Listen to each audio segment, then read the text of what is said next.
A young Ruth Scher in the middle here was about 6 when this photograph was taken with her brother Ernst and sister Ilse. They lived in a town called Sinsenich, Germany, a mostly Catholic town in western Germany. And to a young girl, being Jewish didn't seem to matter much then.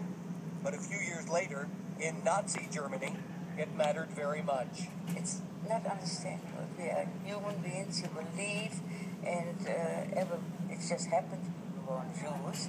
Some other people are born Catholic or Protestant, and so you love, you embrace your religion. And it is a very hard question. We always were hated. Is it jealousy? Nobody can explain it. Ruth says her father, Jacob Scher, was a strict disciplinarian, but she never doubted his love for her, and she believes now that his strong example and toughness served her well. I think more or less I was my father's child. I was very close to him, and the influence, he was a very disciplinary and strict, but I didn't see that. He only looked at us, and we knew already what to do or not to do.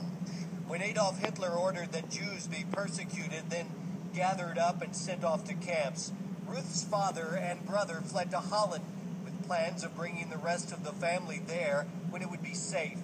But movement that was later called the Blitzkrieg allowed Hitler's armies to invade neighboring countries, including Holland, and Jews there were rounded up too. Soon there was no escape, and Ruth's entire family was herded into camps all over Germany and Holland. Ruth and her sister saw their father one last time while on a work detail at Auschwitz.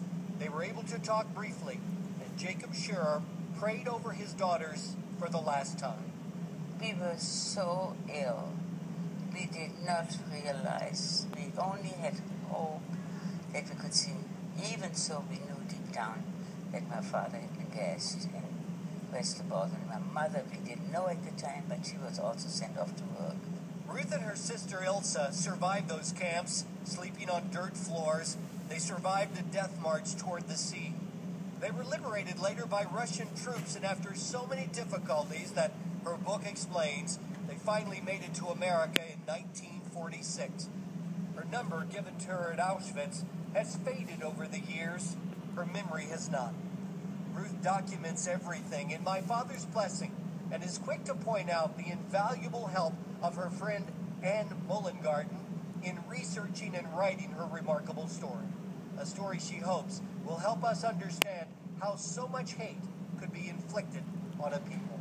I can't. Is it some hate that has been taught?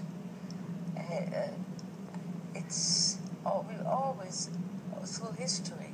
It started with the Spanish Inquisition, and so it's not understandable. Indeed, it's not. You can get your own copy of My Father's Blessings through the Birmingham Holocaust Education Center. You can reach them at this phone number, 205-795-4176. If you have an idea for a future Spirit of Alabama